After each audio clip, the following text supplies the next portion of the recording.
Messieurs et dames, une émission légèrement spéciale parce que consacrée à moitié à l'actualité internationale. Comme vous le savez, l'évasion militaire russe en Ukraine fait la une de l'actualité internationale. On peut peut-être se dire que c'est loin des Africains, loin de la République démocratique du Congo, mais nous vous proposons de comprendre les enjeux de cette crise. Est-ce que cette crise peut-elle impacter les Africains en général ou les Congolais en particulier? 323, c'est le nombre qui apparaît au compteur. Bienvenue à tous et à toutes dans Débat 24. Dois-je vous rappeler que vous nous suivez en direct de Kinshasa. Kinshasa, c'est cette belle capitale de la République démocratique du Congo, au cœur d'Afrique. Tout à fait heureux de retrouver John Mukuna. Il est le coordonnateur de SOFTA. SOFTA, c'est soutien à Félix Tshisekedi pour l'alternance, membre de FPAU. FPAU, ce sont les forces politiques et sociales alliées de l'IDPS. Vous êtes aussi allié et cadre de Puna. Les Puna, c'est parti cher au vice-ministre, son Excellence, Élisée Bokou Moana. Bienvenue, John Mukuna. Merci beaucoup, John. Merci à mes co-débatteurs. Merci également à tous les membres de Puna et de SOFTA rangés devant les écrans pour nous suivre. Je suis là pour les servir. Tout à fait. Je suis également honoré de la présence de Bazin Pembe. Bazin Pembe, c'est l'un des communicants de l'Union Sacrée et cadre de l'Alliance des Forces démocratiques pour le Congo, AFDC. Bienvenue, Bazin Pembe. Merci beaucoup, cher ami John, et merci aussi à mon co-débatteur à droite. Ça fait quand même un bail, hein? Où étiez-vous? Oui, je rappelle ici que je travaille, je suis appelé, oui, je suis appelé à répondre à certaines obligations professionnelles. On n'est pas appelé à se cantonner qu'à Kinshasa. Tout à fait. On est professionnel, avocat, et on est appelé à travailler sur l'étendue Les devoirs peuvent vous appeler en dehors de Kinshasa. Évidemment, et vous avez oublié aussi dans la présentation, je suis le coordonnateur de la dynamique et les changements, c'est maintenant. C'est une structure politique qui évolue aussi en République démocratique du Congo. Merci d'être là. Juste en face de vous, Trésor Kalala. Il confirme de plus en plus sa place autour de cette tribune. Il est le président national du mouvement patriotique Sentinelle de la Nation, Sénat. Bienvenue. Merci beaucoup, John. Merci à toutes les sentinelles qui sont en train de me suivre. Merci à tous les téléspectateurs et je crois que nous passerons des beaux moments sur ces plateaux. Et surtout, vous savez, bientôt, ça sera la rentrée parlementaire, la rentrée de mars.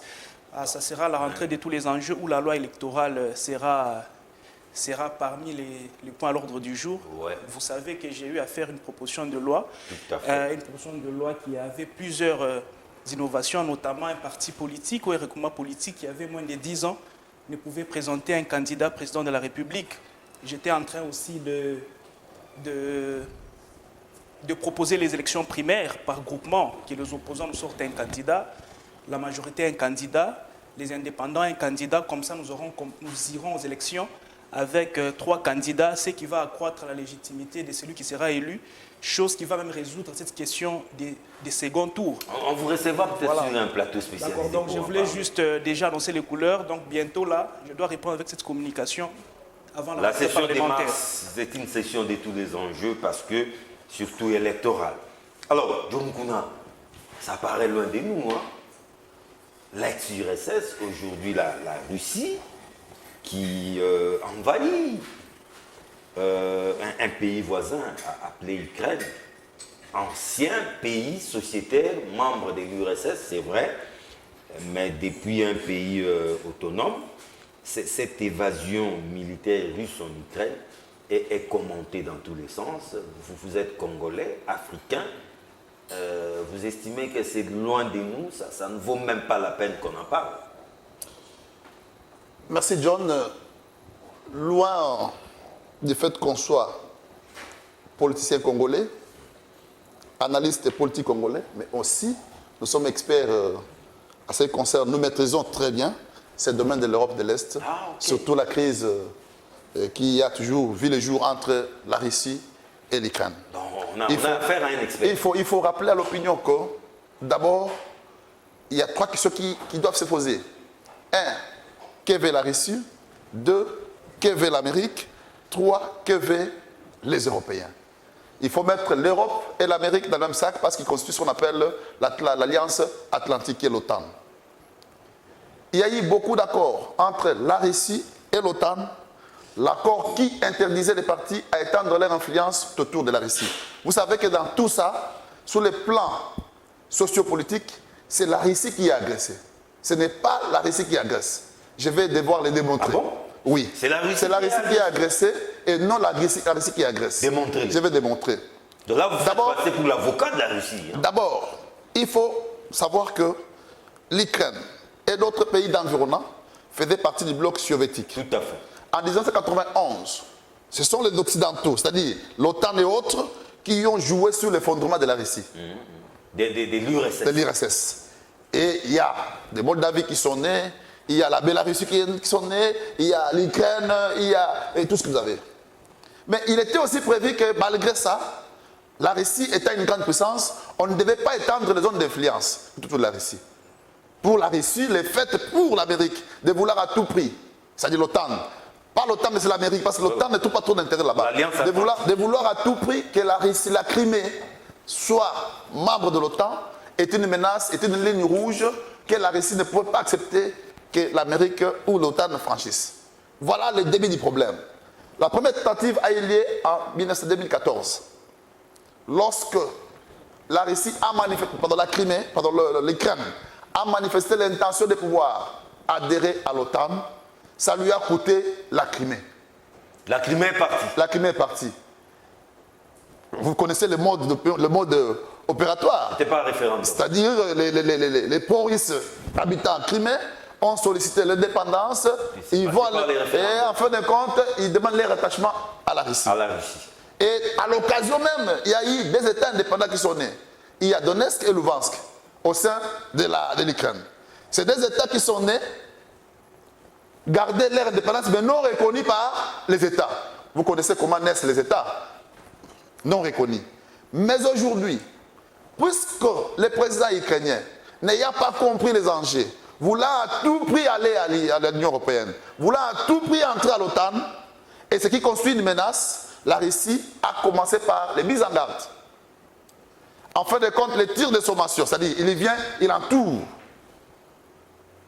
l'Ukraine pour dire n'osez pas aller. Mais entêté par les Américains, voilà, il continue à mener des démarches. Et ce qui lui a coûté, ce qui coûte aujourd'hui. Donc, à notre avis, en tant qu'analyste politique, mais connaisseur de la région, ce n'est pas la Russie qui a agressé. Parce que l'Amérique connaît ces raisons pour laquelle, vous voyez, ils sont tous réservés. Très réservés. À aller soutenir l'armée ukrainienne.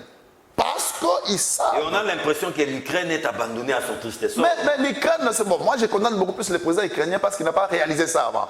Il devait maîtriser ça, savoir que, en fin de compte, aucun de l'OTAN, c'est-à-dire l'OTAN et occidentaux, ne viendra. Non, mais jusque-là, l'Ukraine n'est pas encore membre de l'OTAN. Justement parce qu'il n'est pas membre de l'OTAN, mais alors, il y a aussi un problème. L'Ukraine est un État souverain. La Russie n'a pas aussi le droit d'envahir un État souverain. Mais dans tout ça là, qu'est-ce qui arriverait? C'est rappeler à l'ONU de prendre des décisions pour prendre des résolutions tendant à empêcher la Russie à opérer. Mais cette révolution ne passera pas. Parce que la Russie a le droit de veto. Voilà encore un élément. Donc, c'est au président ukrainien de voir. Mais comme il n'a pas pu capitaliser ses chances, voilà qu'il est tombé dans les pièges. Et je vous assure que dans les jours qui viennent, son histoire... Peut-être dans les heures qui viennent. Dans les heures qui viennent, son histoire était déjà... Mais est-ce qu'en plein XXIe siècle, cette façon d'agir de la part de la Russie, une puissance nucléaire, il faut le dire, n'énerve-t-il pas les droits internationaux? Je vous dis que le droit international peut être énervé, oui. Mais quand la Russie envahit l'Ukraine, il justifie ça par le fait de vouloir protéger un peuple en danger au sein de l'État. C'est une défense légitime. Bien entendu, un peuple dans un État. Cette démarche peut apparaître comme étant une farce. Oui, il n'y a pas de problème, mais du point de vue visible, vous sentez réellement que la raison est justifiée. Parce que la Charte des Nations Unies, article 50, prévoit que l'État ne peut pas envahir d'autres États. Mais ils peuvent venir pour secourir un peuple en danger, notamment les pro-russes qui se trouvent en Ukraine. Pour terminer avec vous, cette crise vue par un Africain que vous êtes, vue particulièrement par un Congolais que vous êtes, et on dit souvent, lorsque les éléphants se battent, c'est les herbes qui en pâtissent. Est-ce que ça peut nous impacter à court ou peut-être à long terme? Oui, ça peut toujours impacter les Africains, parce que la guerre, quand on la commence, on ne sait pas quand ça va finir. Là, c'est un élément aussi. Et aussi avec les sanctions qui seront infligées à la Russie. Il y a une bactérie. La Russie est un partenaire privilégié du Congo. La Russie est partenaire privilégié d'Afrique. Alors, s'il y a des sanctions, et vous voyez les types de sanctions. Quand on vous dit que vous n'allez pas échanger en monnaie, dollar par exemple, vous comprenez? Alors que la Russie n'a pas une monnaie forte en termes d'échange. Tout ça, ça peut impacter les Congolais qui opèrent avec le Russe. Mais je voudrais aussi rappeler à l'opinion une chose que les gens ne maîtrisent pas, c'est-à-dire que la Russie s'est préparée pour ces sanctions. Il y a une léthargie du point de vue des Occidentaux, notamment les Européens. Vous allez constater que même les décisions des Européens seront prises dans leurs réserves. Parce qu'ils savent qu'ils ont aussi une indépendance économique du point de vue de la Russie. Ils ne vont pas aller trop vite en besoin. Oui, je vous donne un exemple. Aujourd'hui, les gaz qui sont vendus, les gaz qui alimentent l'Europe, ça vient de la Russie. Même l'Ukraine ne sert que les transports pour passer. Donc aujourd'hui, si vous prenez une décision, attention parce que cette décision peut vous retourner. En décidant par exemple de fermer les circuits économiques entre l'Europe et la Russie, la conséquence c'est qu'aujourd'hui, la Russie peut aussi fermer, parce que la Russie va se sanctionner. Il dit, bon écoutez, désormais, vous ne prenez pas mon gaz. C'est aussi un élément. Donc le monde est fait de des échanges. Il faut, quand on prend une décision, il faut toujours réfléchir, il faut toujours aller mollo mollo. Par contre, l'Amérique, eh bien, il est à distance. Trop loin. C'est pas sa guerre. C'est pas sa guerre après tout. Mais ce sont les Européens qui sont pris dans les pièges. Et ne vendent pas les armes américaines, ne vendent pas les armes européennes à Russie. Encore moins en Pologne. Vous comprenez? Mais plutôt c'est l'Amérique qui vend les armes en Pologne. Donc l'Amérique vient gagner tout en les mettant en danger. Le plus grand danger que les Américains et les Européens ont, est que si aujourd'hui la guerre éclatait, l'Europe servira de pont pour la Russie. Donc c'est l'Europe qui sera les premiers à en pâtir. Donc il y a beaucoup de qualités à faire là-dessus pour ne pas qu'on tombe dans les pièges. Sentinelle de la Nation, Trésor Kalala, ça fait mal à une de l'actualité internationale. Hein. Est-ce que y a-t-il des sérieuses craintes que cette crise, que cette guerre dégénère et peut-être aboutisse à une très grande guerre, pour ne pas parler d'une troisième guerre mondiale, par exemple? Y a-t-il ces craintes-là? Oui, effectivement, il y a une forte crainte. Ah bon? C'est fondé, hein? Oui, nous devons avoir peur parce que, vous savez, la Russie est une grande puissance nucléaire. Oui. Les États-Unis sont Mais une même grande puissance. La France. La France, la Chine. Alors, quand vous regardez la Grande-Bretagne. La Grande-Bretagne, l'Allemagne. Alors, quand vous regardez ces conflits ukrainiens, au début, ça paraît comme une petite tige d'allumettes, n'est-ce pas? Oui, hein, qui peut embraser toute une forêt. Parce que quand vous regardez les États-Unis ont pour allier la France, la Grande-Bretagne et même l'Allemagne. Tous ces Occidentaux. Mais quand vous regardez la Russie, elle a pour allier la Chine, l'Iran, le Corée du Nord. Ça, c'est dangereux. C'est très dangereux. Et moi, ma peur, c'est que la guerre puisse se transporter en Afrique, mais d'une autre manière. Comment? Et surtout, par rapport à la République démocratique du Congo, parce que si jamais ces deux puissances, ou si jamais ces deux blocs s'affrontaient, la République démocratique du Congo jouera un rôle très important. Comment ça? Parce que là, il y a la matière première. L'uranium aussi. Il y a l'uranium, vous voyez. Et c'est ici qu'on viendra puiser la matière première, n'est-ce pas, pour fabriquer les armes, n'est-ce pas? Alors, donc, il y a de quoi s'inquiéter. Il y a de quoi s'inquiéter, mais nous ne devons pas être aussi pressés. Nous ne devons pas souhaiter que ça aille loin. Nous ne devons pas être alarmistes. Oui, bon, à voir déjà ce qui s'est passé la journée d'aujourd'hui, on voit déjà que ça avance tellement vite. À l'allure où vont les choses, peut-être on n'atteindra pas une semaine sans que nous puissions assister peut-être à la fin. Oui, par exemple, en tout cas, c'est même parce que la Russie avance jusqu'à quelques heures, ils étaient déjà à 7 km de Kiev. Oui. Vous comprenez? Oui. Donc, dans les heures qui suivent ou dans les jours qui suivent, nous pouvons déjà assister à la fin de la guerre. À la fin de la guerre.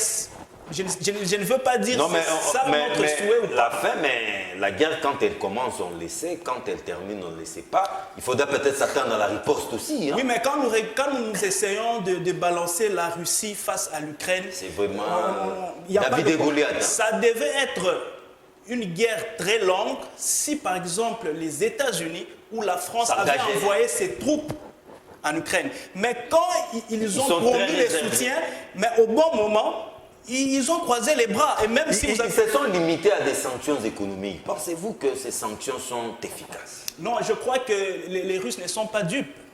Ils savaient que si nous fonçons dans notre position, effectivement, il y aura des sanctions.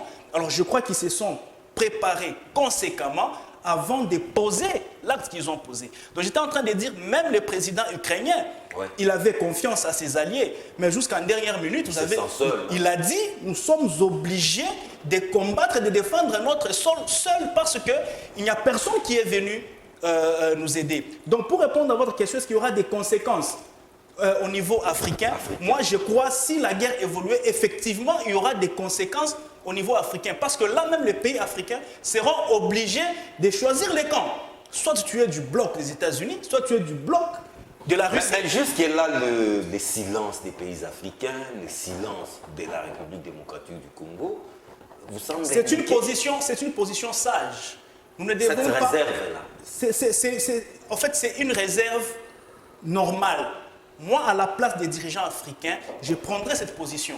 Donc, il faut être serein, il faut être calme, il ne faut pas agir dans la précipitation. Parce que comme vous êtes en train de dire, nous savons tous comment la guerre commence, mais nous ne savons pas comment ça termine. Alors, il ne faudrait pas se précipiter à prendre de position, il ne faudrait pas se précipiter à faire des déclarations en oubliant que nous sommes en face des grandes puissances et des puissances nucléaires. Donc, je crois que la position de la République démocratique du Congo, nous devons être sereins, nous devons observer selon que les choses évoluent et au bon moment, la République démocratique du Congo devra se prononcer quant à ce qui concerne ce qui se passe en Ukraine et contre la Russie. Bazin Pembe, c'est vraiment l'actualité internationale. On ne peut pas se dire, ouf, c'est si loin de la République démocratique du Congo, sans oublier que de nos jours, le monde est un vaste village. Hein. Pensez-vous que les Congolais, en particulier les Africains en général, peuvent d'une façon ou d'une autre être concernés par cette crise? Merci beaucoup, John. J'ai suivi religieusement les interventions de mes co-débatteurs.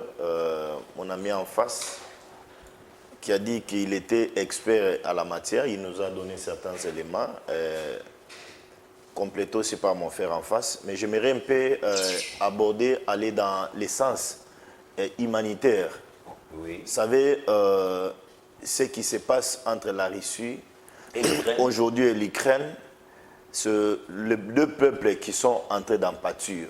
Il y a des morts en cascade pas d'une centaine de morts, que nous enregistrons chaque jour ici. À peine 2 jours. Oui, il y a des bombardements. Ce sont des destructions qu'il faut extrêmement condamner. Moi, j'en appelle ici aux deux États à la retenue de comprendre qu'aujourd'hui, nous avons les hautes instances judiciaires qui peuvent aussi s'en saisir des dossiers et certains peuvent répondre de tous ces crimes, de tous ces bombardements qu'on est en train d'assister aujourd'hui. Lorsque vous lisez bien les relations internationales, dans les relations internationales, on oblige à ce qu'avant qu'on arrive à tous ces bombardements, avant qu'on arrive à toutes ces attaques, il faut prioriser d'abord les dialogues. Il faut prioriser d'abord les pourparlers entre les deux États. Vladimir Poutine, bien sûr que c'est un costaud. Il a aujourd'hui... Bon, être fou, je ne suis pas médecin pour les qualifier ainsi, je n'ai pas une attestation médicale pour certifier s'il est certainement fou, mais je constate qu'il est en train de déborder parce que c'est le peuple qui est en train d'en pâtir aujourd'hui. Mais j'aimerais aussi alerter, réveiller certains États forts. Je recours ici aux États-Unis d'Amérique, à la France et à la Grande-Bretagne, parce que aussi ce sont des États qui sont craints aussi par Poutine et la Russie. J'ai suivi la déclaration du président Macron appelant Vladimir Poutine à la retenue, à privilégier les dialogues. Moi je rappelle ici aussi au président Joe Biden, les États-Unis sont une nation puissante, si je peux le dire ainsi. Ils sont appelés à intervenir. Sinon, on risquerait encore de tomber à une autre guerre qui n'ira pas. Troisième guerre? Évidemment. Mondiale. Vous savez, l'Ukraine, c'est un pays souverain. Ils ont une armée. Lorsqu'ils vont avoir des soutiens de certains pays, ça risque de tourner à mal. On voit maintenant une confrontation entre grands. Oui. C'est ça la crainte. Oui, parce que les États-Unis, c'est un pays hautement démocratique. Les États-Unis respectent bien les droits de l'homme, également la France. Lorsqu'ils vont constater des morts, des destructions, rassurez-vous qu'ils ne vont pas traîner John à réagir et ça sera terrible. Et je termine mon message en appelant au gouvernement congolais, parce que nous avons nos patriotes. Oui, les Congolais, quel pigeon ils sont partout. L'État congolais est appelé à prendre toutes les dispositions pour faire évacuer nos frères qui sont là, qui reviennent au pays. De peur qu'on enregistre aussi à certains morts en République démocratique du Congo. Et donc, c'est un peu de manière ramassée. Mais les silences jusqu'à-là des autorités congolaises vous apparaissent indiqués ou c'est peut-être un rendez-vous manqué, non? Avant d'aborder l'aspect, j'ai entendu, même vu le secrétaire général des Nations Unies qui a annulé son voyage ici à République pour aller intervenir là-bas. Je pense que comme les Nations Unies sont déjà impliquées à l'intérieur, il y aura des sanctions qu'on va infliger à Vladimir Poutine. Mais jusque-là, ce sont des sanctions à caractère économique. Aucune nation, aucun pays n'est prêt à affronter militairement la Russie. Vous savez, dans les relations internationales, on nous a fait voir que pour déstabiliser, fragiliser un pays, il faut attaquer son système économique. Lorsqu'on veut aujourd'hui sanctionner Vladimir Poutine sur le plan économique, c'est un moyen pour les fragiliser, les faire produire. C'est un moyen pour les lui dire qu'il est appelé à arrêter, à part les sanctions économiques qui sont déjà en cours. Lorsqu'ils vont aller au-delà, il sera les grands perdants. Donc, moi j'en appelle ici à la retenue. La vie humaine n'a pas de prix. On doit comprendre que ce sont les petits-enfants qui sont devenus aujourd'hui des réfugiés, qui sont en train de perdre leur famille. Ce sont des familles disloquées. Là où il faut être abrité, il manque de l'eau. Ce sont des bombardements en cascade. Et c'est inacceptable pour ce que nous sommes en train de voir aujourd'hui entre l'Ukraine et la Russie. Yvon Yanga, les baptistes, je rappelle que vous êtes coordonnateur national de la CND. La CND, c'est la coordination nationale des baptistes. Merci d'être là. Merci, M. John. Sinon, vous allez bien? En merveille. Nous sommes un peu inquiets. Pourquoi? Parce que l'actualité internationale ne nous rassure pas. Il y a cette évasion militaire de la Russie en Ukraine. Estimez-vous que les Congolais en général, en particulier les Africains en général, n'ont rien à s'inquiéter, c'est une crise lointaine, mais la crainte est que, et pensez-vous que cette crainte est fondée, que cette crise dégénère et aboutisse à une crise plus grave, à l'instar d'une guerre mondiale par exemple? Oui, M. John, je ne peux que développer votre question. Mais à mon exposé des motifs, je peux dire, M. John, vous êtes sans ignorer, l'histoire nous renseigne comment ça a été le début de la guerre mondiale, la première guerre, la deuxième guerre. Ah, C'était le tige d'allumettes qui a incendié tout un immeuble de plus de 15 niveaux. Aujourd'hui, nous devrions reconnaître que ici, c'est question d'intérêt. Vous savez, l'histoire de la Russie et l'histoire de l'Ukraine, c'est depuis très longtemps que l'Ukraine est détachée de la Russie. L'Ukraine est devenue indépendante. Et l'Ukraine est devenue un pays dont il a son président, il a son État. Et je fais appel à nos frères, et je ne suis pas un tribaliste, mais nos frères, qui veulent diviser notre pays. Je fais appel à mes frères, les Katangais. Non, M. John, attendez, M. John, attendez. Je ne suis pas en train de blaguer. Je fais appel à mes frères Katangais, qui depuis très longtemps parlaient de Bakata Katanga et consorts. Aujourd'hui, nous voyons les conséquences très néfastes d'un pays qui est détaché de ses origines, qui est devenu indépendant, mais la Russie cherche à tout prix d'avoir la même mise sur l'Ukraine, en disant qu'il refuse catégoriquement l'intégration de l'Ukraine à l'OTAN. Et les États-Unis d'Amérique, comme ils ont aussi leurs intérêts là-dessus, ils cherchent à tout prix que l'Ukraine soit un pays dépendant d'une autre force.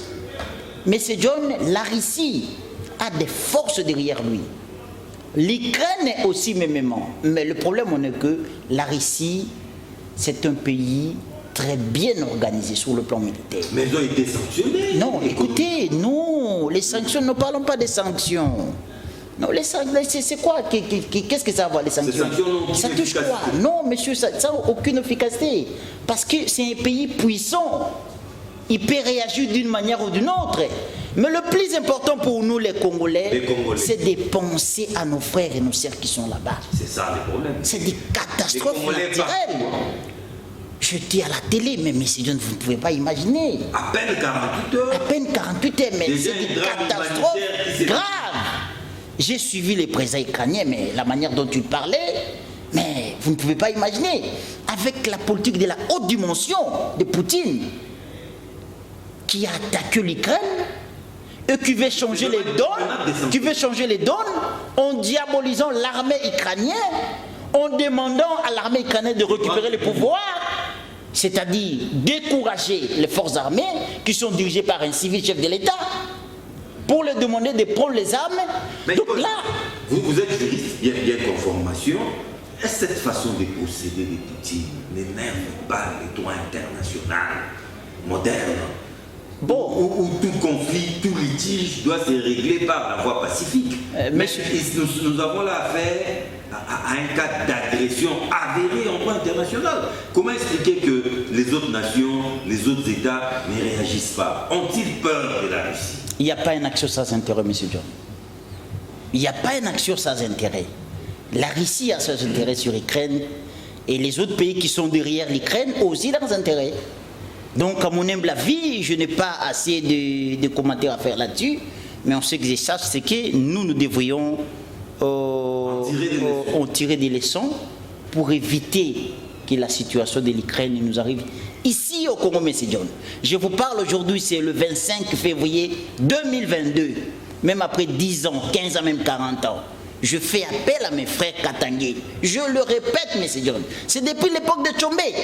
Les Katanga demandent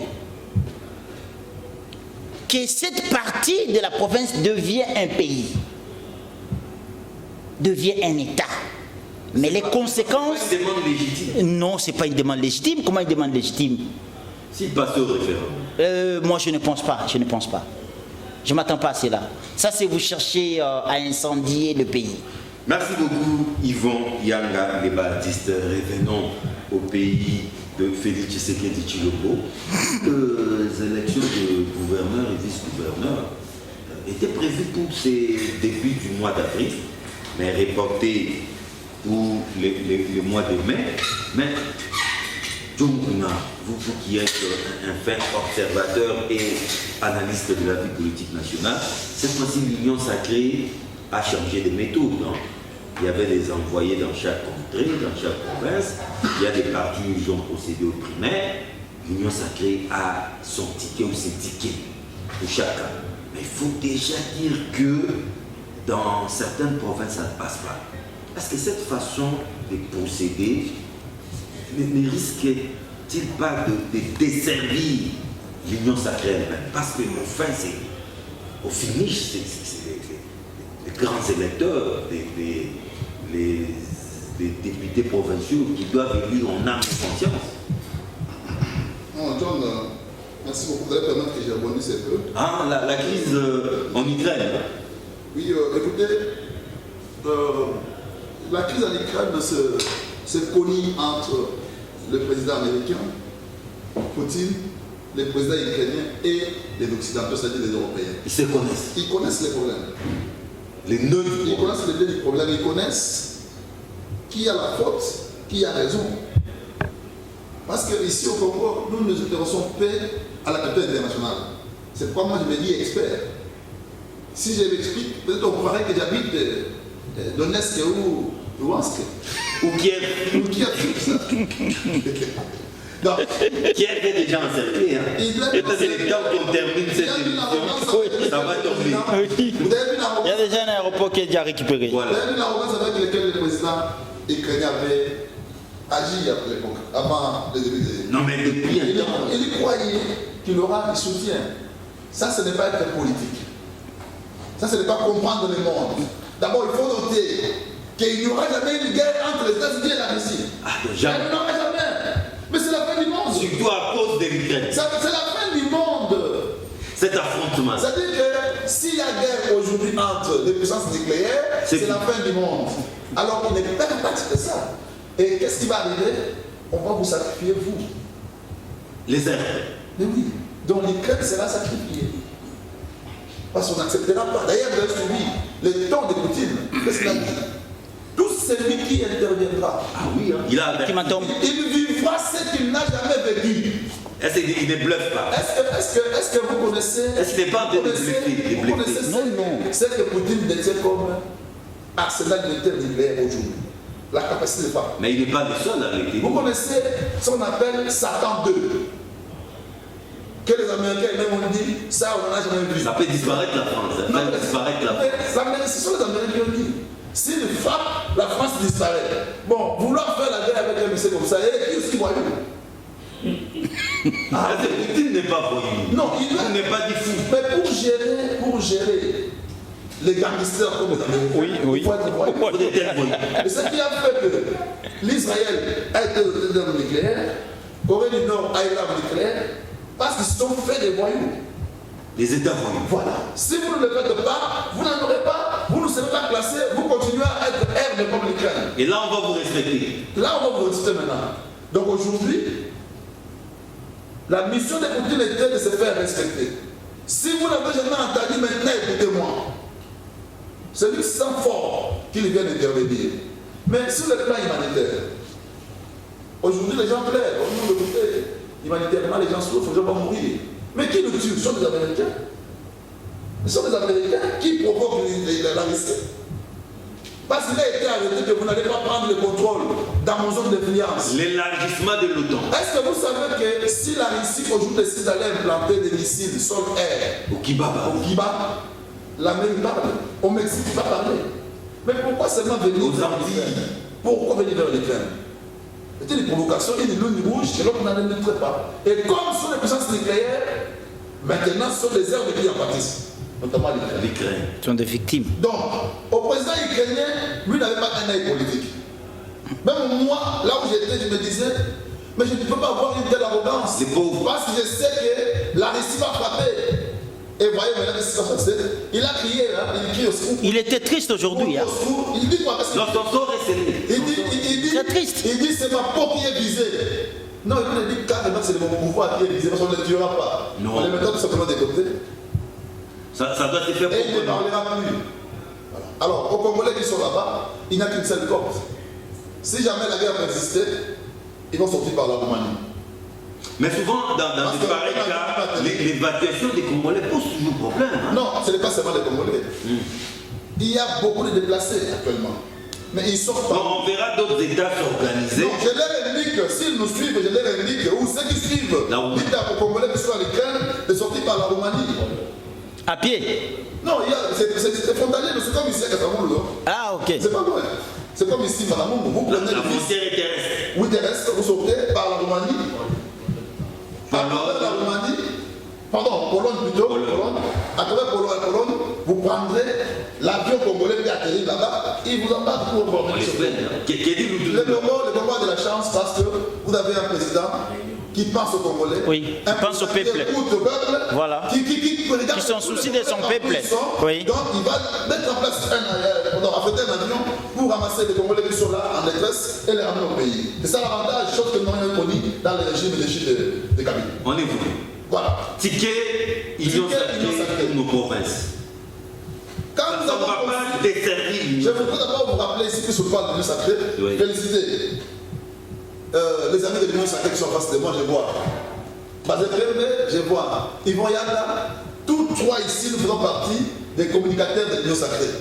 Mais nous avons eu à désigner un coordonnateur qui s'appelle Donald Kabassé. Et j'ai aimé aussi mon ami Bazel, qui n'était pas d'accord avec nous finalement. Il est ensemble avec nous. Il a écouté la voix de la raison. Non, pas la voix de la raison. Pas la voix de la raison. La raison pouvait être chez lui aussi. Et qu'il était mal écouté. Mais l'essentiel, c'est que nous sommes ensemble. L'essentiel, c'est qu'on soit ensemble. Voilà. Donc, l'Union sacrée a un coordonnateur et beaucoup de vice-coordonnateurs. De la cellule de communicateurs. Même là, je ne sais même pas quel poste vous m'avez donné. Je n'ai même pas envoyé. Mais on travaille. Et là, on connaît les coordonnateurs. C'est Donald Kabassé. Voilà. Oui. Voilà. Non, le coordonnateur de la cellule de communicateurs de l'Union sacrée de la nation. Donald Kabassé de l'UDPS, c'est ça son nom. Voilà. Les autres. Donc, c'est-à-dire que l'essentiel, c'est ensemble pour que les événements, les actions magiciennes du chef de l'État, n'est-ce pas? Les bienfaits, les projets robustes, éléphantextes qu'on est en train de réaliser, soient vus par les Congolais, soient connus des Congolais. C'est ça le rôle que nous sommes en train de jouer à travers cette communication de l'Union sacrée des nations. Présenter aux Congolais ce que le président fait, ce qu'il est en train de faire. Écoutez, aujourd'hui j'ai fait les pieds. Boumou, c'est le bord Makala. Je me dis, et j'ai écouté ce que raconte le Congolais, quand vous allez parler, tenir un autre discours à Makala vers le destin, on vous tabasse à mort. En dehors du nom de Tshisekedi, là-bas vous serez molesté. On peut vous l'inquiéter. Molesté, c'est encore bien. Molesté, pourquoi? Parce que ces gens se disent, ni que Félix Tshisekedi, nous serions toujours dans les noirs. Mais nous parlons des élections. Je n'arrive là, j'ai introduisé parce qu'il fallait en finir. Okay. L'Union sacrée a été créée pour faire revenir les choses en ordre. Donc pour laquelle dans les démocraties, dans le monde démocratie, les démocraties, quand il y a beaucoup de candidats, à l'interne, on gagne ce qu'on appelle les primaires. Écoutez, vous n'allez pas tous aller vous battre devant les gens. Mais on peut aussi organiser une élection à l'interne pour désigner un qui va nous représenter face à l'adversaire de l'autre côté. Voilà. C'est pourquoi il y a une élection qu'on appelle le primaire au Kassai Yanaï, un peu partout ailleurs. Non, mais on estime peut-être que c'est un choix imposé, c'est ça? Non, ce n'est pas du choix imposé. S'il y a eu besoin. Vous allez parachuter quelqu'un au nom des primaires alors que la population, ça ne passe pas. C'est ça le problème. Il faut me montrer les indicateurs pour les quatre filles. C'est comme au Kassai. Mais s'il y a eu le primaire, c'est parce qu'il y a eu des disputes autour des candidats. Tout le monde veut être candidat. Et il y a aussi pléthore des candidats. Voilà, les risques, c'est perdre l'élection. Parce que vous avez 10 candidats pour un poste de gouverneur et que tous les députés votent pour un candidat. L'opposition qui vous observe. Voilà, donc vous perdez. Vous perdez. C'est pourquoi le primaire a eu lieu. Alors le primaire a fini par dégager un candidat. C'est vrai, au Congo, la culture de la démocratie est encore loin d'être maîtrisée. Les gens peuvent toujours continuer à parler. Mais vous avez parlé pour l'élection. Ils continuent à dire, c'est dit, on a réglé. Alors ça ne nous donnera pas lorsqu'on fait les primaires et qu'on désigne celui qui doit être candidat et que les autres chuchotent. C'est la culture au Congo. Non, cette façon d'imposer, c'est ça les Non, je parle des primaires. Vous réunissez dans une salle, vous faites vos primaires, mais la base, la population, ça ne passe pas. Non, mais la c'est base, ça les problèmes. il faut faire la part des choses en matière de grands électeurs. La Au base, Kassai, on est passé par les primaires, mais nous avons vu des vidéos. je voudrais La population n'était pas du tout d'accord. je voudrais que vous vous aidiez cette population, qu'ils comprennent que l'élection des députés provinciaux n'est pas leur affaire. C'est leur affaire parce qu'ils partent au profit. Ce ne sont pas équivoques. Ceux qui votent sont des députés. Mais ce n'est pas une chèque à blanc qui donne. L'alternative, ce ne sont pas. Si ils estiment qu'ils veulent voter, ils veulent voir un tel ou tel candidat, ils peuvent jouer au niveau des primaires. Ils jouent. Mais qui participe? Ce n'est pas l'élection populaire de Kabila où on venait ici au stade, on dit Bolivie, il gouvernement. Non. Vous présentez la liste des gens qui veulent être gouverneurs à l'interne au sein du parti ou au sein du on organise les primaires. C'est ce qui a été fait. Maintenant, quand vous criez, vous voulez quoi? Écoutez, donc, tout à l'heure, l'État poursuivre ces gens-là. Les candidats primaires est passé. S'ils sont deux, ils vont être là en train de nous représenter. L'élection s'organise, le gouvernement, c'est fini. Donc il faut faire votre travail de journaliste parce que votre mission consiste à former, à informer et à éduquer aussi. Il y a un déficit de ce côté-là. Trésor Kalala, bientôt les élections des gouverneurs et vice-gouverneurs. Il y a certaines provinces qui ont fait des années, beaucoup de mois sans gouverneur. Ça y est, c'est pour le mois de mai. Espérons que cette fois-ci on ne va pas reporter. L'UCN s'est organisé. Estimez-vous que cette façon de faire ne risque pas au finish de desservir même ces signaux? Quelle façon de faire? On passe au primaire, vous vous mettez dans une salle, vous passez au primaire, mais la base là émet un son discordant. Ah, ok. C'est bon, je reviens rapidement sur les dossiers Ukraine. Ukraine, vous tenez à ça? Non, bon, c'est juste. Non, c'est bien. C'est juste de passage. C'est bien. Vous savez, c'est bien que les Américains, les Français se déclarent alliés. C'est bien de le dire, mais il serait mieux d'agir pour que les Ukrainiens se sentent. Agir comment? Agir comment? Mais voilà, c'est la guerre. Face à la grande Russie. Voilà, c'est ça le problème. Donc, comme M. Joe est en train de le dire, je crois que le président ukrainien n'a pas été du tout sage en faisant des déclarations très fortes, mais quand on est maintenant sur les faits... Non, mais il a dit ceci, ils ne lâcheront pas l'Ukraine, ils vont même distribuer des armes à la population. Ils l'ont même déjà fait. Malheureusement, or, vous savez que l'Ukraine, c'est un pays de 44 millions d'habitants. Oui. Mais au sein de ces 44 millions, il y a des pauvres russes. Il y a des pauvres russes qui sont à 17% de la population. Aïe. Donc vous voyez qu'il est déjà encerclé.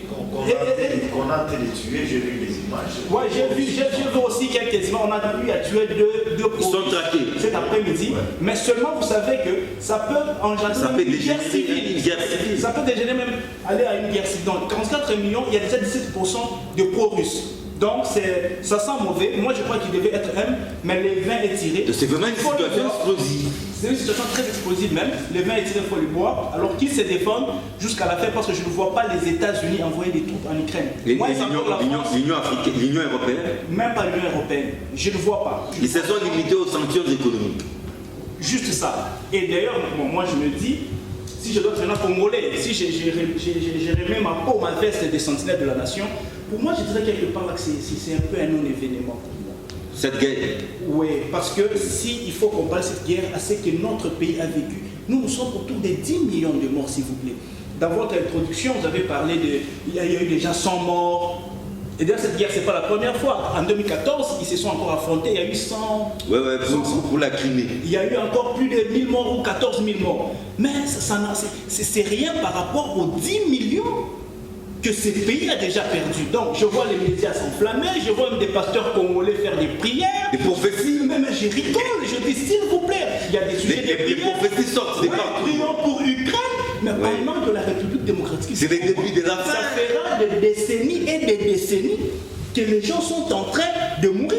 Vous voyez, donc quand je reporte ma peau de sentinelle et de patriote, Je me dis, cette histoire-là, c'est une guerre d'intérêt. Les nations... En tout cas, ça ne concerne pas les Congolais.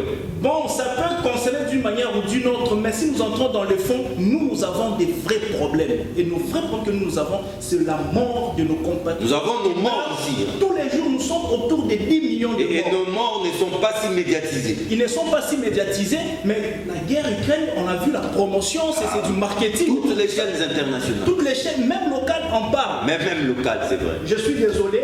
Alors, nous sommes en train Même nous, dans ces débats, on en parle. Nous en parlons, nous avons consacré presque la moitié de l'émission pour cette histoire. Je ne sais pas si en Russie, en Ukraine, en Allemagne, on parle de la République démocratique du Congo, comme nous sommes en train de le faire ici. Non, parce que la question principale, est-ce que ça ne pouvait pas dégénérer et embrasser le monde entier? Oui, bon. C'était ça la principale question. L'Africain, surtout le Congo, nous devons nous émanciper. On croit que eux, ce sont des super-hommes. Eux, ils ont les sangs bleus. Alors que nous tous, nous avons les sangs rouges, nous sommes humains, nous avons l'eau et les sangs. Mais pourquoi eux doivent attirer notre attention autant que eux, pour nous, n'attirent pas cette attention-là? Donc moi, je crois que nous devons être patriotes, c'est bien de commenter, mais entrer dans les fonds, c'est faire des soucis. Non, les Ukrainiens, moi, j'ai beaucoup de soucis pour nous. Bientôt, peut-être, on verra des Congolais dans la rue. Je suis Ukraine. Même moi, j'ai vu déjà, il y a des choses déjà, je suis Ukraine, j'ai vu des pasteurs prier, donner des sujets de prière pour les Ukrainiens. Des prophéties.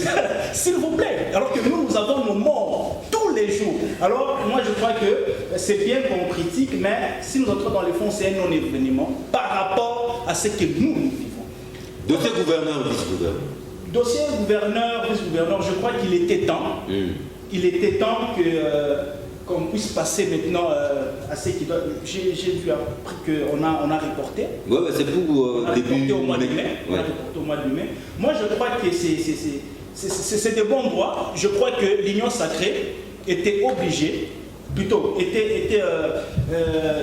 je dirais oui, était obligée de procéder de la sorte. De procéder de la sorte parce que je crois que le primaire résout beaucoup de problèmes. Parce que dans ces pays, nous avons un problème de consensus. Vous comprenez, M. John? Oui. Dans ces pays, nous avons un vrai problème de consensus. Les gens ont du mal à se faire des concessions. Les gens ont du mal à céder. Alors moi, je crois procéder par le primaire, c'était la manière la plus géniale de pouvoir résoudre ces primaires sont dans des phasages avec les aspirations profondes de la population. Non, mais vous savez, ce sont les grands électeurs. Non, mais les députés sont des électeurs. Ouais. Si les députés sont là-bas, c'est par rapport à la confiance de la population. Donc les députés sont allés représenter la population. Alors, et puis nous ne sommes pas obligés de créer l'unanimité. Même au sein de la population, au sein de la base là, la base est toujours partagée. Donc il n'y aura jamais unanimité. Moi, la base est hétérogène. Ouais. Donc moi je crois qu'il était vraiment important qu'on procède de cette manière-là parce qu'on a prouvé ici que les Congolais ont un sérieux problème avec les consensus. Les consensus, ça ne passe pas. Alors, avec les primaires, moi je crois que c'est les moyens les plus démocratiques de pouvoir gérer les ambitions des uns et des autres. Donc moi je suis content qu'enfin on a commencé ces débats de gouverneur et vice-gouverneur parce que le pays doit être géré. N'est-ce pas? Longtemps on a géré avec les intérimaires. Je crois qu'il faut qu'il y ait des gens confirmés parce que le développement c'est en commençant par la base au sommet. Alors j'attends, nous sommes curieux de voir ce que ça va donner. L'Union sacrée s'organise, hein? Vous déjà du côté des communicateurs, vous êtes organisés. Cette fois-ci, il ne faut pas perdre certaines provinces parce que 2023, c'est déjà dans quelques mois.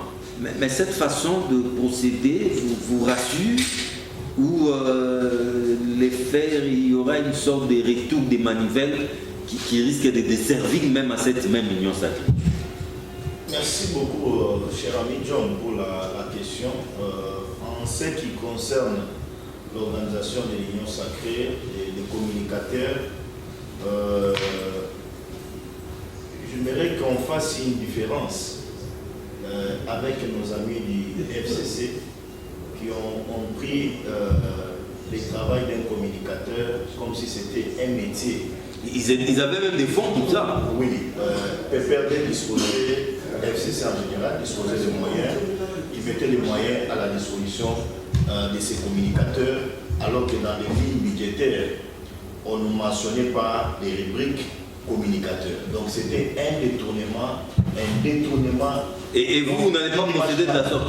Je n'aimerais pas que nous partons dans cette logique-là. Nous devons comprendre que le président Félix Antoine Tshilombo Tshisekedi a un peuple qu'il faut servir. Il a les enseignants, il a les médecins, il y a des infirmiers, il y a des militaires qu'il faut payer. Si nous avons accepté de relayer les messages du président Félix Antoine Tshilombo Tshisekedi, qui a un communicateur, un porte-parole, l'exécutif a un ministre de la communication, nous relayons que les messages, les actions du président de la République pour faire signifier à l'opinion ce qu'il pose aujourd'hui comme acte. Si on peut comprendre la démarche dans la logique, je pense que nous allons faire un bon chemin.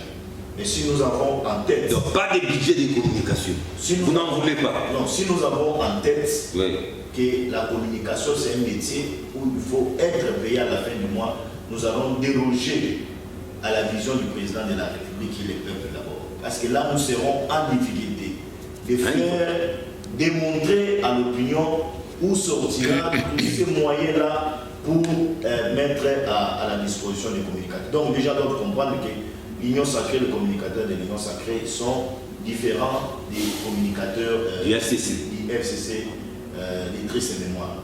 Je reviens à la question essentielle même des gouverneurs.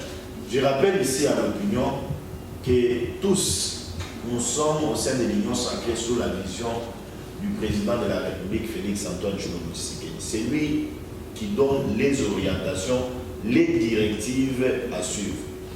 Il y a 13 provinces avec des gouverneurs intérimaires. La loi exige à ce qu'il y ait des gouverneurs. L'Union sacrée a jugé bon, avant de tous organiser, de déléguer certains membres des provinces concernées et avoir des rapports.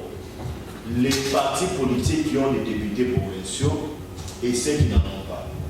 Et c'est sur base de ces rapports-là que certains ténors de l'Union sacrée, je fais ici état du professeur sénateur Modeste Batsoukwebo, le président Bosso, le secrétaire général de l'IDPS, le lycée Kabouya, le premier ministre Sama Lukonde, ils se sont réunis avec la mosaïque PPRD, se sont retrouvés autour d'une table pour analyser les rapports reçus des délégués envoyés dans les provinces. Après ces rapports, ils se sont convenus de passer, comment je peux dire, à désigner certains membres de l'Union sacrée. Et ils ont fait ce travail sur base des poids politiques. Je rappelle ici que nous, au sein de l'AFTC, nous avons 70 députés sur l'étendue, 70 députés provinciaux, il faut le préciser. Comment vous êtes la première force des sur l'étendue, oui, sur l'étendue de la République démocratique du Congo. Et si nous étions très gourmands, on allait même exiger à ce que nous obtenions même 2 gouverneurs titulaires. Mais là, nous sommes dit, on est au sein de l'Union sacrée, nous sommes appelés à avoir un esprit d'ouverture, être solidaires vis-à-vis des autres. Nous avons accepté que nous ayons les vice-gouverneurs. Mais je suis en train de lire dans l'opinion, dans les réseaux sociaux, les gens s'en prennent à Batsoukwebo, Diéboué, Ouattélé, un Messi. J'ai dit oui, moi je m'assure sur cette expression-là. Si Bati est Maradona aujourd'hui, c'est le travail bien fait sur le terrain. Maradona, c'est-à-dire, il n'est pas si honnête, c'est un dribbleur. Non, il n'est pas dribbleur. Il n'est pas dribbleur. Dans quel sens? Nous sommes allés aux élections, cher ami John. Et chacun avait ses candidats, députés nationaux, députés provinciaux, sénateurs. Il a disposé ses moyens. Après les élections, nous avons eu les députés provinciaux. Dans la scène politique congolaise, dans les négociations politiques, c'est les rapports de force qui prennent les dessus. Nous avons un poids politique. Vous ne pouvez pas d'un coup de la main venir nous enlever de la table des négociations. Nous avons un poids politique à présenter dans l'opinion. national et international. C'est le peuple qui nous a donné mandat. C'est tout à fait normal, c'est des droits même que nous exprimons nos ambitions. Que nous exprimons nos ambitions. Et donc, aujourd'hui, nous sommes organisés, on a travaillé, on a réuni des rapports à qui il doit, le président de la République. Mais s'il y a des mécontentements au milieu de nous, on doit privilégier, comme on l'a toujours dit au sein de l'Union sacrée, les dialogues et non mettre nos balivernes à la place publique, certaines déconsidérations vis-à-vis des partenaires à la place publique, ça ne nous vaut même pas cher ami. Et nous nous attendons à ce qu'il y ait des élections. Ils doivent mettre les moyens, le gouvernement doit mettre les moyens à la disposition de la Commission électorale nationale indépendante pour que les élections soient organisées dans les... Mais ce budget n'apparaît pas colossal comme ça. Rien que pour les élections avec de grands électeurs, c'est en termes de 500, 600 000 $. Je rappelle aussi à l'opinion, cher ami John, qu'on doit faire la différence. Les élections que nous avons, on n'est pas en face, voulais-je dire, des nominations, des postes nominatifs, si je peux le dire ainsi. Ici, ce sont les grands électeurs qui votent. Si vous avez un parti politique, vous n'avez aucun député et vous attendez à rien, mais par solidarité, on peut vous faire confiance. Mais si on vous fait confiance, croyez-vous qu'avec les comportements des députés que nous avons, si on vous donnait une province où vous n'avez pas un député, est-ce que ce gouverneur-là peut tenir? C'est du n'importe quoi. C'est dans une semaine, 2 semaines, il faut tenir compte des équilibres au sein des assemblées. Les gens doivent savoir cet aspect des choses, cher ami John. Et moi, je dis, en effet, on est organisé.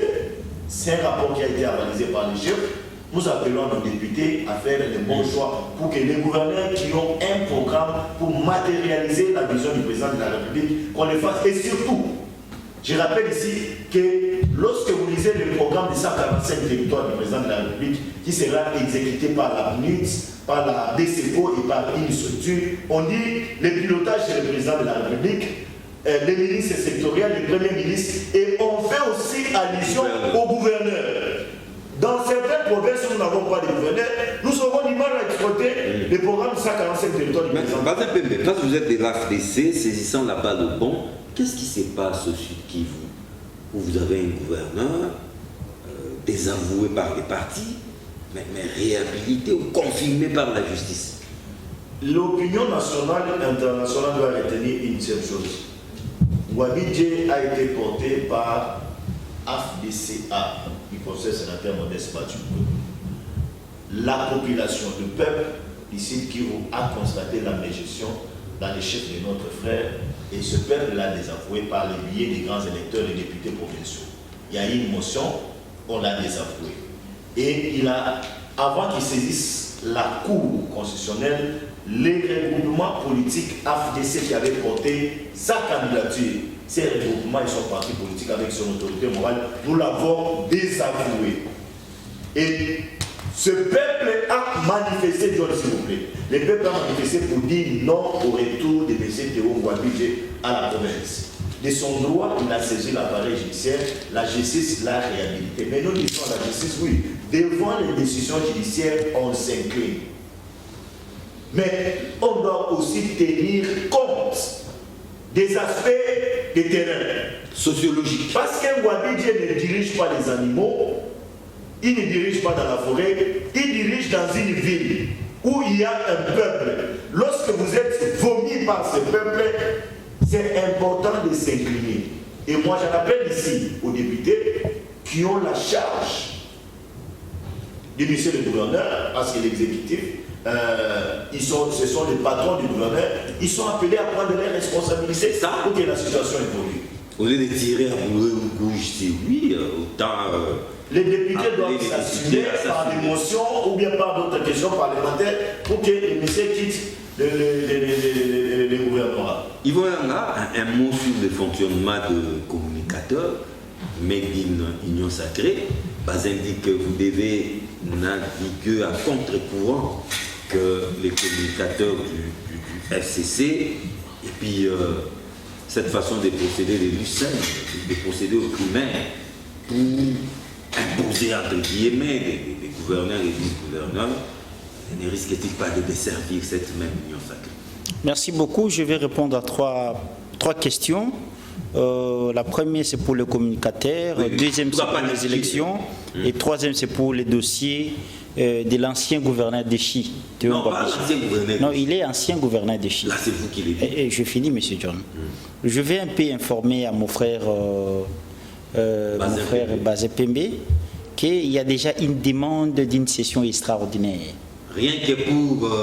Non, c'est déjà sous la table du président de l'Assemblée provinciale depuis le lundi, le même jour qu'il a été réhabilité. Je vais dire ceci, M. John, soyons quand même sérieux. Mais lui, M. Théongwa Bijikassé, ne reconnaît pas l'histoire de ses collègues gouverneurs qui étaient déchus par ses pairs, ses patrons, réhabilités par la plus haute cour, et après, ils étaient déchus, aujourd'hui sur la prison. Nous ne souhaitons pas cela, M. Théongwa Bijikassé. M. Théongwa Bijikassé était candidat de la FDCA, du professeur Batil Kobo. Le regroupement cher du professeur Batil Kobo avait porté son dévolu à M. Théongwa Bijikassé. Il a demandé aux grands électeurs, les députés provinciaux, de choisir et de lire au nom et pour les comptes de la FDC du professeur. Le député, comme notre parti est majoritaire au Sud Kivu, c'est connu de tous, ils ont respecté au moins la demande du professeur Batil Kobo. Ce n'était pas un mot d'ordre, mais c'était une demande. Et après, les députés ont vu que non, la manière dont Théongwa Bijikassé gérait, c'était contre les inspirations du peuple, et par voie de conséquence, on doit le faire partir. Les députés l'ont déchi. La moindre des choses, c'est de déposer sa démission. Ici, on était. Il a saisi la justice. Il paraît, bon, à mon humble avis, il y avait vice des procédures. Il a été réhabilité. Mais il doit comprendre qu'il gère le peuple. Et quand le peuple vous désavoue, vous devriez partir. Le peuple ou les partis? Non, je parle bien du peuple. Nous avions suivi la voie du peuple. Il faut comprendre, nous marchons avec le peuple. Si aujourd'hui on prend le garant de dire que notre candidat c'est Félix Antoine Tshilombo Tshisekedi, qui va élire Félix Antoine Tshilombo Tshisekedi? Ce sont les arbres? Ce sont les animaux? Non, mais c'est le peuple. Et si le peuple décide qui vous nous dit que le gouverneur qui a été élu au nom et pour le compte du parti du professeur Batil Kobo, on ne veut plus de lui. Nous, on doit s'entêter au peuple. Mais le peuple là, vous l'avez consulté. Excusez-moi, M. John, on ne doit pas s'entêter au peuple. Le peuple a marché. Le peuple a dit niente au retour de Théongwa Bijikassé. Nous devons dire non, il faut s'imposer au peuple. Non, on ne s'impose pas au souverain primaire. Vous avez même suivi les tweets du porte-parole de l'IDPS au Sud Kivu. Il a dit si réellement nous voulons faire élire notre candidat Félix Antoine Tshilombo Tshisekedi au Sud Kivu, il faut faire partie de Théongwa Bijikassé. Mais je dis à M. Théongwa Bijikassé, si parfois il me suit en ce moment, que les chefs d'État n'aiment pas les flatter. Il ne faut pas qu'il pense, s'il quitte la FDC, le parti auquel l'a propulsé, il va aller s'adhérer dans un autre parti politique de l'Union sacrée, il va chercher la confiance du peuple ou la confiance du chef de l'État. Les chefs d'État n'aiment pas les flatter. Alors nous demandons à Théongwa Bijikassé de démissionner le plus vite possible pour ne pas sortir à la fenêtre. Alors, au sujet de communicateur de l'Union sacrée, M. John, moi je suis votre invité dans plusieurs émissions, même dans des journaux et consorts, les émissions au Lingala. J'ai toujours défendu le professeur Bahati. J'ai toujours défendu les chefs d'État depuis son accession au pouvoir. Qui me payait pour ça? Personne ne me payait pour ça. Il n'y a pas de problème. Non, personne ne me payait pour ça. Jusqu'au jour d'aujourd'hui, je continue à défendre ce qui est bon pour le peuple et ce qui est mauvais, je dénonce. Les chefs de l'État avaient fait l'alliance avec les diables. Mais moi, j'ai dénoncé ça jour et nuit. Les diables, c'est...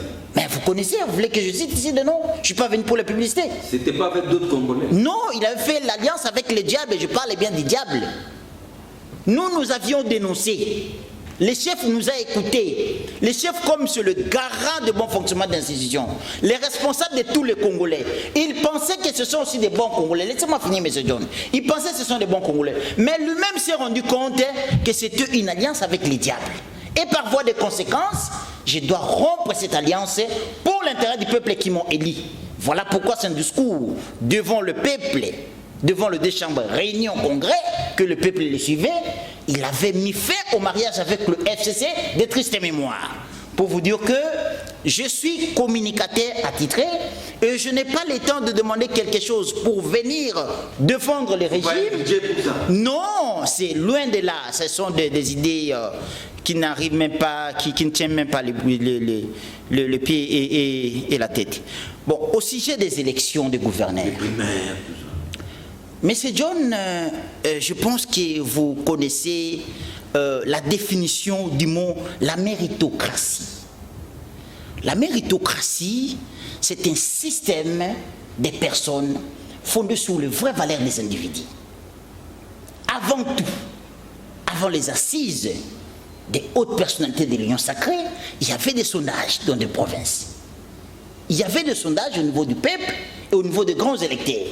Nous ne sommes pas là pour commencer à à dicter les mots d'ordre au peuple ou aux grands électeurs pour leur dire que voici votre candidat, c'est celui-ci que vous allez choisir. Non, M. John. Même en cette période, si aujourd'hui les députés provinciaux font un rapport au professeur Bahati, qui était le responsable de ces assises, pour dire que, honorable président du Sénat, voilà pour des raisons X, Y, nous ne voulons pas ces candidats. Le professeur n'a pas un mot à s'opposer aux grands électeurs. Il n'a qu'à changer les donnes, il n'a qu'à changer les cartes. Ici, il ne faut pas donner l'image. Je pense que mon frère de l'IDPS, il vient de vous dire... Non, c'est un allié, il n'est pas de l'IDPS. Mais naturellement. C'est un allié. Bon, même c'est un allié, mais il est quand même de l'IDPS. Donc, mon frère vient de dire qu'il ne faut pas donner une image au peuple. C'est comme si nous avons un système dictatorial. Ce que nous disons, c'est ce que les grands électeurs vont faire. Ce que nous disons, c'est ce que les peuples vont faire. Non. Non, je vais dire ceci. Nous ne sommes pas au-dessus du peuple, nous ne sommes pas au-dessus des grands électeurs. Ce sont de grands électeurs qui nous ont donné les noms des candidats et nous avons fait aussi des sondages au niveau de la base. Voilà pourquoi nous avons cité à faire les choix sur les candidats qui seront, comment je peux dire, bon, bien sûr, ce sont de meilleurs candidats quand même. Nous pensons quand même à une réussite de 90%. Mais ici, Gardez le reste de la je chite à dire, l'Union sacrée de la nation a fait une répartition d'un partage équitable et équilibré. Parce qu'à votre exposé des motifs, vous avez dit dans certaines provinces, ça ne va pas. Moi, je doute fort. Oui. Je doute fort. Tout va bien au sein de l'Union sacrée. Okay. Voilà. On espère qu'il n'y aura pas de désagréables surprises au mois de mai. Alors, John Moukouna, en 120 secondes, votre mot de la fin. Oui, John, je n'ai pas l'habitude d'entrer dans des conflits qui ne me concernent pas du tout, mais seulement puisqu'il s'agit du Congo, vous allez souffrir qu'il intervienne dans des questions qui concernent les partis politiques, surtout membres de l'Union sacrée. J'ai pensé intervenir un peu sur la question de notre ami Théo Ngwabichikasi, oui, le gouverneur en fonction, parce qu'il est en fonction de... Pas déçu. Pas du coup. Contrairement à ce qu'a dit mon ami... Mais il a été déchu. Il y a déjà une motion, mon frère. Il y a une demande d'une session extraordinaire. Il y a une déchéance en vue peut-être. Non, c'est pour bientôt là. C'est pour bientôt. Ouais, ouais. C'est lui qui est gouverneur. Et là aussi, il y a un problème. Le plus grand problème, c'est que les Congolais ne comprennent pas. Quand on est appelé à diriger les gens, les Congolais, Kabila nous a rendu un mauvais service à ce pays. Je vous dis la vérité. Je vous dis la vérité, Kabila nous a rendu un très mauvais service dans ce pays. Mais laissez reposer. Mais parce que comment on peut les laisser se reposer pendant que dans tous les parcours, nous voyons ces traces. Quand tu vois les Théo Ngwabiche là, ça c'est Kabila. Mentalité kabiliste. On vous donne la tête d'une province. Vous faites comme si ça devenait votre poche, vous gérez comme vous voulez. Et le mal aussi, la difficulté pour les démettre. Vous l'avez dit, vous qui avez la charge de les démettre, vous faites les choses mal. Il va la cour les réhabilite. Et actuellement, c'est difficile. Non, il y a déjà une demande d'une session extraordinaire qui a été déposée depuis le lundi de cette semaine, mon frère. Il va sauter bientôt. Il va sauter, mon frère. C'est un souci. Laissez-le, c'est sa conclusion. Mais il y a un volet politique que je veux faire observer. Oui. Vous savez qu'aujourd'hui, on joue à la calmie. Ah oui, hein. Parce qu'on ne doit pas, Pas de tension. on ne doit pas maintenant démettre un gouverneur pendant que son nom, la liste, cette promesse n'existe pas. Donc vous voulez qu'on démette aujourd'hui d'un matin pour dire quelque chose de Non, ça c'est pas notre problème. C'est un problème qui relève la compétence de députés provinciaux qui peuvent élire ou déchoir un gouverneur en pleine fonction demain ou le lendemain. Ça c'est pas à moi, mon frère. Je parle des volets politiques. C'est-à-dire qu'à un certain niveau, on s'est dit, écoutez, il y a eu trop d'instabilité, on organise des élections, peu d'attente. le peu de temps qui reste pour que nous allions très vite aux élections de On accepte tout ce que le gouverneur fait. Non, non, j'ai introduit, non, en disant que je ne suis pas d'accord avec lui. Mais c'est seulement que si vous, députés provinciaux, vous aviez mieux fait, il ne serait pas réhabilité. Il faut faire les choses dans des normes et des Je suis lacs. en train de déplorer la manière dont les choses sont au point que ça ne doit pas être. Il sera déchu bientôt, mon frère. T'inquiète, il sera déchu bientôt. Merci beaucoup, M. John. Ma conclusion, je vais conclure avec mes félicitations au président de la République, le président Félix Tshisekedi, par rapport à cette diplomatie agissante. Nous avions vu ces 2 derniers jours que la capitale a été sérieusement secouée par l'arrivée des différents présidents dans notre pays. Et c'était dans le cadre de l'accord cadre d'Addis Abeba. Et nous avons vu vraiment que la République démocratique du Congo, petit à petit, elle commence à reprendre sa place.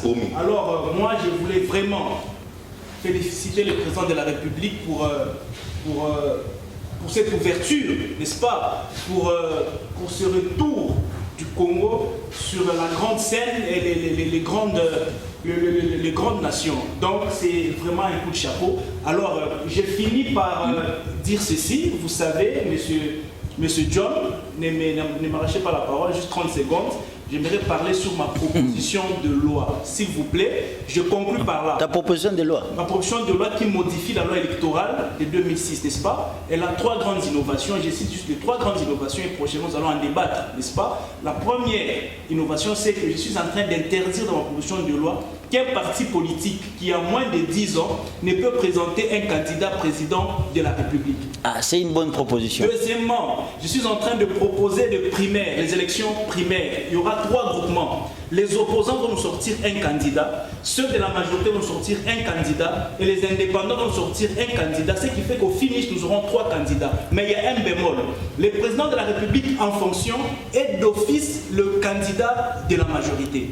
Là, c'est la deuxième innovation. Enfin, la troisième innovation, c'est que je suis en train de clarifier la situation d'un opposant ou la qualité d'un opposant. Tu ne peux pas t'appeler opposant aussi longtemps que tu as participé à la gestion de la res publique, toi-même ou par personne interposée, n'est-ce pas, au regard de la loi électorale. Donc, dès lors que la majorité est identifiée, n'est-ce pas, tu dois t'assumer jusqu'au bout. Tu ne peux pas bouffer et après 2 ans, tu dis je deviens ton opposant. On va rester au prochain débat et on va en parler en C'est ça ma chute. Il y a un aspect, s'il vous plaît. Non, on va en parler. Vous poussez les Congolais. Non, c'est la loi à gérer les affaires. C'est promis. On se retrouve le vendredi prochain pour en parler. La loi était très bien. Au bon moment, ça sera à l'ordre du jour, on va en parler. Bazin Pépé. Merci beaucoup, cher ami, pour l'invitation. Et je vais conclure par féliciter aussi.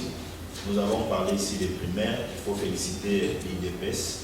Ils nous ont administré tous la démocratie. 14 candidats au Kassai. Ils se sont battus jusqu'à nous donner un seul candidat. Des primaires contestés. Qui a contesté ça? S'il vous plaît, si je peux... Vous n'êtes peut-être pas informé. Mais parlez-nous des contestations. Je vais conclure. Alors, il faut féliciter, et il faut aussi féliciter par ricochet le secrétaire général de l'IDPS parce que lui qui gère ces partis au quotidien. Je vais chuter par celui. Je vois un danger qui guette le Rwanda. Ce pays risque d'être isolé par ses frères de la sous-région. Avec cet accord d'Addis Abeba, le réexamen de l'accord d'Addis Abeba, j'ai vu l'Ouganda être signataire, j'ai vu Burundi être signataire, la République démocratique du Congo être signataire. Donc, je comprends que ces 3 pays sont d'accord pour que la paix revienne. L'isolement du Rwanda. Pour que la paix revienne à la sous-région. Mais les seuls pays qui s'est absenté, les seuls dirigeants absents, c'est Paul Kagame. Aujourd'hui, si ces trois pays mutualisent les efforts pour combattre le Rwanda, qui nous embête chaque jour ici, ils seront en difficulté. Je suppose, je dis même que ce que nous sommes en train de vivre en Ukraine aujourd'hui risquerait se répéter encore au Rwanda. Paul Kagame a intérêt à ce que la paix revienne à l'est de notre pays. Et c'était un sujet... Mais qui sera notre Poutine, par exemple? Il n'est pas à la hauteur de Poutine parce que, vous voyez, Burundi a aujourd'hui, c'est 15 000 militaires qui sont à Somalie, si je ne me trompe pas. Mais si les pays, certains occidentaux, même l'Union africaine, même l'Union européenne, acceptaient que ces militaires viennent pour que la paix revienne à l'est de la République démocratique du Congo en combattant les ADF, c'est les Rwandais qui vont souffrir. Ils vont aller Baptiste, conclusion. Oui, Monsieur John, merci beaucoup de m'avoir invité. Je conclue à faire appel à la conscience du gouverneur déchu réhabilité, M. Teongwa Béjikassé, que la tétitesse... Non, bah, quel problème que j'ai avec lui? Quel problème? À chaque fois qu'il est ici à Kinshasa, il me cherche, on est souvent en bon terme, mais il faut respecter les sources de vos pouvoirs. Il faut savoir d'où vous venez, qui vous a propulsé. On ne sont peut-être pas son maître. En ce moment, c'est le professeur Batilou Kwebo qui gère les partis, qui est l'autorité morale de la FDC. Il a l'obligation d'écouter le peuple. Je le répète, il a l'obligation d'écouter le peuple. Et quand le peuple dit non, il faut laisser le pouvoir. Quand le grand électeur vous déchoit, il faut laisser le pouvoir. Ne cherchez pas de sortir par la fenêtre. Pas de bras de fer. Voilà.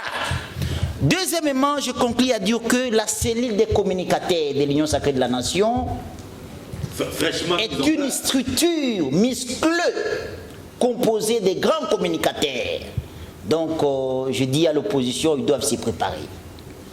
Et troisièmement, au sujet des élections de gouverneurs, au sein de l'Union sacrée, il y a la méritocratie, il y a un partage équitable et équilibré. Merci beaucoup à Dieu. Donc tout le monde va se retrouver, que ce soit le mosaïque PPRD, que ce soit les petites forces politiques et consorts, tout le monde va se retrouver. Merci beaucoup à Dieu Moukouna, coordonnateur des SOFTA, membre de FPAI, Force politique et sociale de l'Union sacrée, allié et cadre de Pouna, des partis chers à son excellence Élisée Bokoumouana. Merci beaucoup, c'était un réel plaisir. C'est moi qui vous remercie. Merci à Bassin Pembe, au communicant de l'Union sacrée, cadre de l'AFDC, et puis coordonnateur de... Dynamique des changements, c'est maintenant. Ça, c'est un parti politique.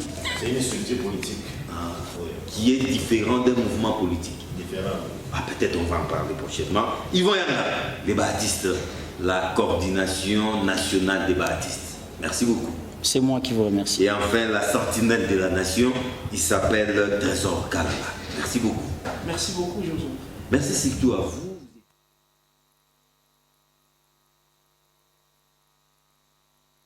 À partir de 8h15, sinon retrouvez-moi le vendredi prochain, même heure, même chaîne, même plaisir. Au revoir.